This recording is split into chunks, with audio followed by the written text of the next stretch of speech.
അസ്സലാമു അലൈക്കും വറഹ്മത്തുള്ളാഹ്.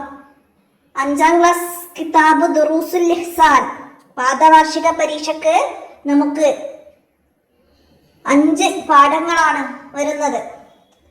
അൽ ഇഖ്ലാസ്, അത്തഖ്വ, വേഷം, അരിദ്ദ, അൽ ജിന്നു വശൈത്താൻ. ഈ പാഠഭാഗങ്ങളാണ് ഉള്ളത്. അപ്പൊ നമുക്കതിന്റെ ഒരു റിവിഷൻ വീഡിയോ ആണിത്. എല്ലാവർക്കും ഉപകാരപ്പെടുത്താം. വീഡിയോ കൂട്ടുകാർക്കൊക്കെ ഷെയർ ചെയ്ത് കൊടുക്കാം. നമുക്ക് പാഠഭാഗങ്ങൾ മനസ്സിലാക്കാം. ബിസ്മില്ലാഹിർ റഹ്മാനിർ റഹീം. ഒന്നാമത്തെ പാഠം അൽ ഇഖ്ലാസ്. എന്താണ് ഇഖ്ലാസ്? നമ്മെ സൃഷ്ടിച്ച് പരിപാലിക്കുന്ന റബ്ബിന്റെ പ്രീതി മാത്രം ആരാധന കൊണ്ട് ഉദ്ദേശിക്കലാണ് ഇഖ്ലാസ്. അല്ലാഹു തആല പറയുന്നു, വമാ ഉമിറു ഇല്ലാ ലിയഅബ്ദുല്ലാഹ മുഖ്ലിസീന ലഹുദ്ദീൻ. ആരാധന കൊണ്ട് അല്ലാഹുവിന്റെ പ്രീതി മാത്രം ലക്ഷ്യമാക്കാനല്ലാതെ അവർ കൽപ്പിക്കപ്പെട്ടിട്ടില്ല. അപ്പൊ നമ്മുടെ അമലുകള് ജനങ്ങൾ കാണാനോ അവരുടെ പ്രശംസ നേടാനോ ആകരുത്. നമ്മുടെ പ്രധാന ലക്ഷ്യം എന്താണ്? ആരാധന ചെയ്യുന്നതിലൂടെ നമ്മുടെ പ്രധാന ലക്ഷ്യം എന്താണ്? അള്ളാഹുവിന്റെ പ്രീതി മാത്രമായിരിക്കണം. സൈനുദ്ദീൻ മഖ്ദൂം റളിയല്ലാഹു അൻഹു പറയുന്നുണ്ട്, അഖ്ലിസ് വദാഅൻ ലാ തുരീദ ബിതഅത്തിൻ ഇല്ല തഖർറുബ മിൻ ഇലാഹിക ദിൽകില. വിട്ടഭാഗം പൂരിപ്പിക്കാനോ അതിന്റെ ആശയം എഴുതാനും വരാം. എന്താണ് ആശയം പറയുന്നത്? അള്ളാഹുവിന്റെ പ്രീതി മാത്രം ഉദ്ദേശിക്കുക എന്നത് ഉന്നത സ്ഥാനത്തുള്ള ഇഖ്ലാസ് ആണ്.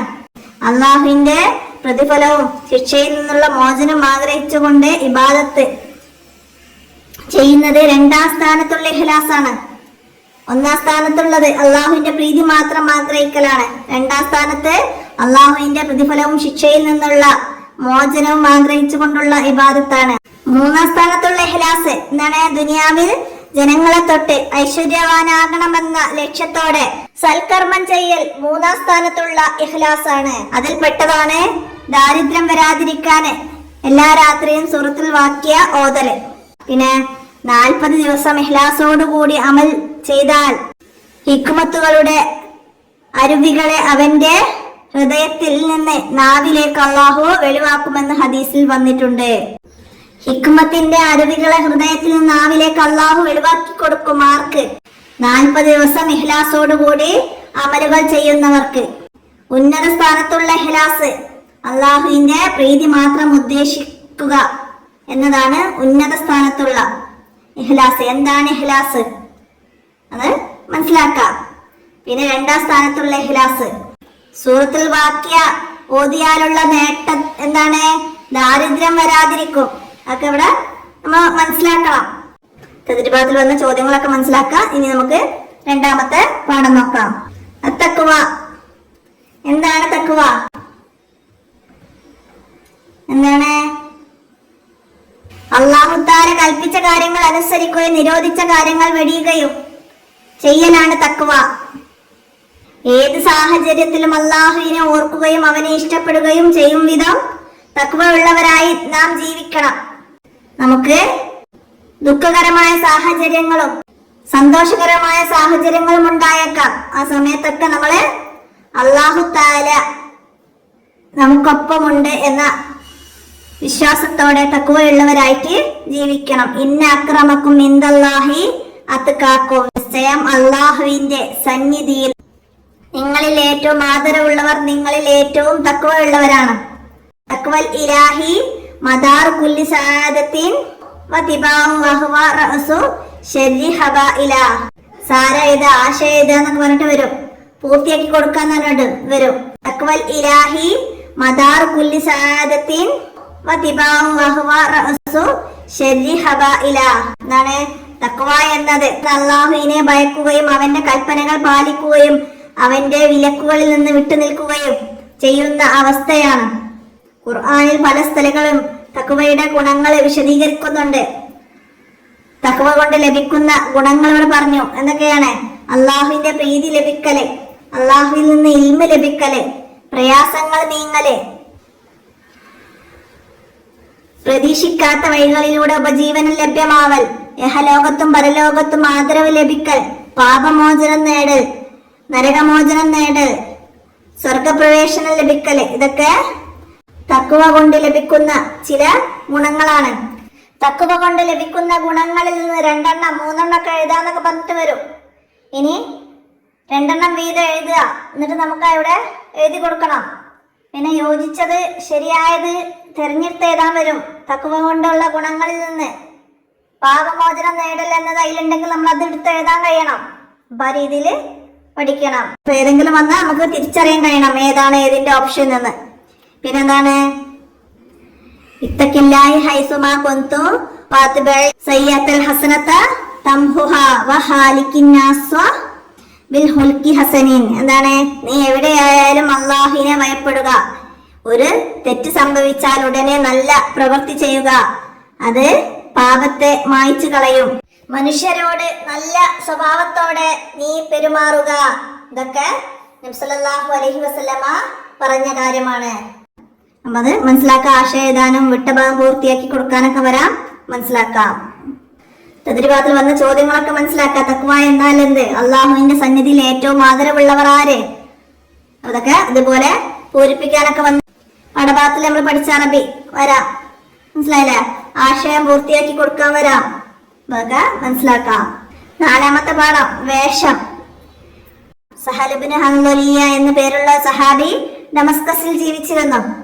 ഒരിക്കൽ അദ്ദേഹം കൂടെയുള്ളവരോട് പറഞ്ഞു. എന്താ പറഞ്ഞത്? നബി സല്ലല്ലാഹു അലൈഹി വസല്ലമ പറഞ്ഞതായിട്ട് പറഞ്ഞു. എന്താ പറഞ്ഞത്? ഖുറൈമുൽ അസദിയ ഒരു നല്ല മനുഷ്യനാണെന്ന് പറഞ്ഞു. എന്താണ്?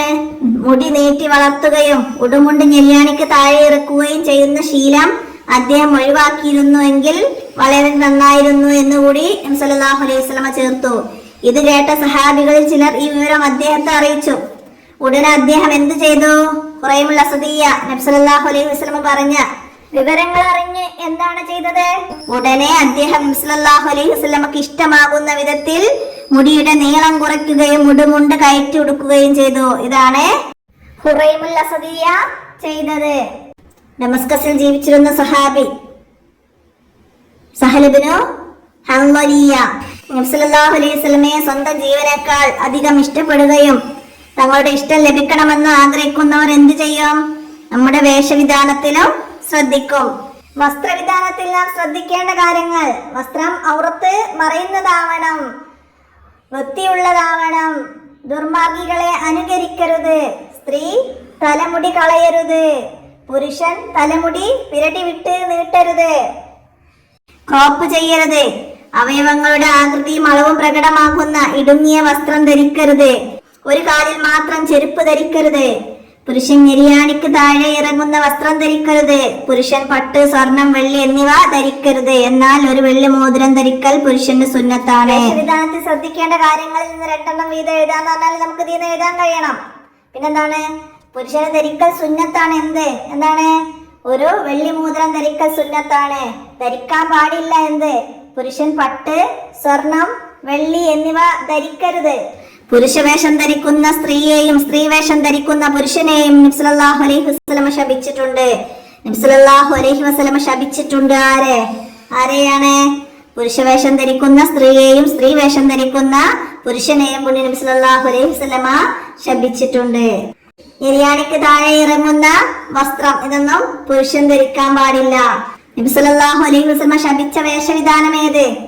പുരുഷവേഷം ധരിക്കുന്ന സ്ത്രീയെയും സ്ത്രീ വേഷം ധരിക്കുന്ന പുരുഷനെയും നബി സല്ലല്ലാഹു അലൈഹി വസല്ലമ ശപിച്ചിട്ടുണ്ട്.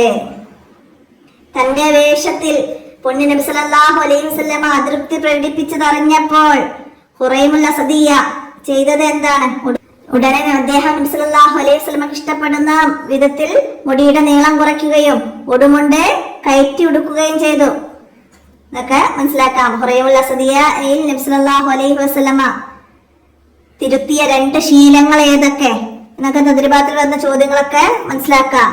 അപ്പൊ ഇത്രയാണ് ഈ പാഠത്തില് നമുക്ക് മനസ്സിലാക്കാനുള്ളത്. നമുക്ക് അടുത്ത പാഠം നോക്കാം. 4ാമത്തെ പാഠം റിദ്ദ. എന്താണ് റിദ്ദ? റിദ്ദ എന്നാൽ എന്ത്? പ്രായപൂർത്തിയും ബുദ്ധിയുമുള്ള മുസ്ലിം വാക്കുകൊണ്ടോ പ്രവൃത്തി കൊണ്ടോ നീയത്ത് കൊണ്ടോ സ്വന്തം ഇഷ്ടപ്രകാരം ഇസ്ലാമുമായുള്ള ബന്ധം മുറിക്കുന്നതാണ് റിദ്ദ എന്ന് പറയുന്നത്.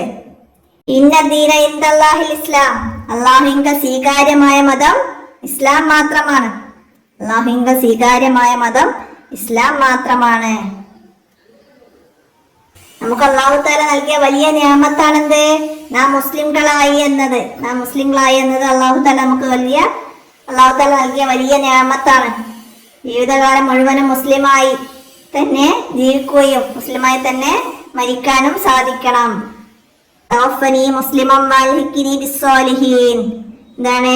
എന്നെ നീ മുസ്ലിമായി മരിപ്പിക്കുകയും സ്വാലിഹീങ്ങളോടൊപ്പം ചേർക്കുകയും ചെയ്യണമേ എന്ന് നാം പ്രാർത്ഥിച്ചു കൊണ്ടേയിരിക്കണം. എല്ലാ സ്വഹാബികളും ഇതിനു വേണ്ടി പ്രവർത്തിക്കുകയും പ്രാർത്ഥിക്കുകയും ചെയ്തിട്ടുണ്ട്. ഇസ്ലാമിൽ നിന്ന് പുറത്തു പോകുന്ന ഒരു കാര്യം നമ്മുടെ ജീവിതത്തിൽ സംഭവിക്കരുത്. വാക്കുകൊണ്ടോ പ്രവൃത്തി കൊണ്ടോ സ്വന്തം ഇഷ്ടപ്രകാരമോ റിദ്ദത്ത് സംഭവിക്കാതെ നാം ശ്രദ്ധിക്കണം. അത് ഇസ്ലാമിൽ നിന്ന് പുറത്തു പോകാൻ കാരണമാകും. റിദ്ദ സംഭവിച്ചയാൾ ആണ് മുർത്തദ്. ആരാണ് മുർത്തദ്? റിദ്ദ സംഭവിച്ചയാളാണ് മുർത്തദ്. കുഫ്രിന്റെ ഇനത്തിൽ ഏറ്റവും കുറ്റകരമായതാണ് റിദ്ദ. കുഫ്രിന്റെ ഇനത്തിൽപ്പെട്ടത് അതാണ് റിദ്ദ. കുഫ്രിന്റെ ഇനത്തിൽപ്പെട്ട ഏറ്റവും കുറ്റകരമായതാണ് റിദ്ദ. മുർത്തദായാൽ അതുവരെ ചെയ്ത എല്ലാ നന്മകളുടെയും പ്രതിഫലം നഷ്ടപ്പെടും. അവന്റെ മേൽ മയ്യിത്ത് നിസ്കരിക്കുകയോ മുസ്ലിങ്ങളുടെ ഖബർസ്ഥാനിൽ അവനെ മറവ് ചെയ്യുകയോ ഇല്ല. അവനെ ശാശ്വതമായ നരകത്തിൽ വസിക്കുകയും ചെയ്യും. റിദ്ദ കൊണ്ട് ഉണ്ടാകുന്ന അപകടങ്ങൾ എന്തൊക്കെ? മുർത്തദായാൽ അതുവരെ ചെയ്ത എല്ലാ നന്മകളുടെയും പ്രതിഫലം നഷ്ടപ്പെടും. അവന്റെ മേൽ മയ്യിത്ത് നിസ്കരിക്കുക മുസ്ലിങ്ങളുടെ ഖബർസ്ഥാനിലും അവനെ മറവ് ചെയ്യപ്പെടുകയോ ഇല്ല. അവന് ശാശ്വതമായ നരകത്തിൽ വസിക്കാം. അങ്ങനെയൊക്കെയാണ് റിദ്ദ സംഭവിക്കുന്നത്. റിദ്ദത്തിന്റെ കാരണങ്ങൾ ഏതൊക്കെയാണ് ഇവിടെ മനസ്സിലാക്കാം. അള്ളാഹുവിനെ നിഷേധിക്കുക, അള്ളാഹുവിന്റെ പ്രവാചകരെ നിഷേധിക്കുക, അള്ളാഹുവിനല്ലാതെ സുജൂദ് ചെയ്യുക, 5 നേരത്തെ ഫർള് നിസ്കാരം പോലെയുള്ള കാര്യങ്ങളെ നിഷേധിക്കുക, വിവാഹം, കച്ചവടം പോലെയുള്ള ഇസ്ലാമിൽ ഹലാലായ കാര്യങ്ങൾ ഹറാമാണെന്ന് പറയുക, വ്യഭിചാരം, മദ്യപാനം പോലുള്ള ഇസ്ലാമിലെ ഹറാമായ കാര്യങ്ങൾ ഹലാലാണെന്ന് പറയുക, മുസ്ലിമിനെ കാഫിറാക്കുക, ഈ ഇൽമുകൾ എഴുതപ്പെട്ടതിനെ മാലിന്യത്തിലിടുക എന്നിവ റിദ്ദത്തിന്റെ കാരണങ്ങളാണ്. അപ്പൊ അത് മനസ്സിലാക്കാം. റിദ്ദത്തിന്റെ കാരണങ്ങൾ ഇന്ന് 2 എഴുതാ 3 എഴുതാ എന്നൊക്കെ പറഞ്ഞാൽ നമുക്ക് ഇവിടുന്ന് എഴുതാൻ കഴിയണം. മുസ്ലിമിനെ കാഫിറാക്കിയാൽ എന്താണ് സംഭവിക്കുക? റിദ്ദത്ത് സംഭവിക്കും. നിഷേധഭാവത്തിലോ അസ്വരൂപത്തിലായാലും വാശി കാരണമായാലും റിദ്ദ സംഭവിക്കും. റിദ്ദ ഏതെല്ലാം വിധത്തിൽ സംഭവിക്കും? നിഷേധഭാവത്തിലായാലും പരിഹാസ രൂപത്തിലായാലും വാശി കാരണമായാലും റിദ്ദ സംഭവിക്കും. മുർത്തദായവൻ ഉടനെ ഇസ്ലാമിലേക്ക് മടങ്ങൽ നിർബന്ധമാണ്. ഭാഗത്തിൽ വന്ന ചോദ്യങ്ങളൊക്കെ നോക്കി മനസ്സിലാക്കാം. പൂരിപ്പിച്ച ആശയം എഴുതാനൊക്കെ അതിൽ വന്ന പോലെ വരാം. പൂർത്തിയാക്കി കൊടുക്കാനോ ആശയം എഴുതാനൊക്കെ വരാം. മനസ്സിലാക്കി പഠിക്കാൻ. നമുക്ക് അടുത്ത പാഠം നോക്കാം.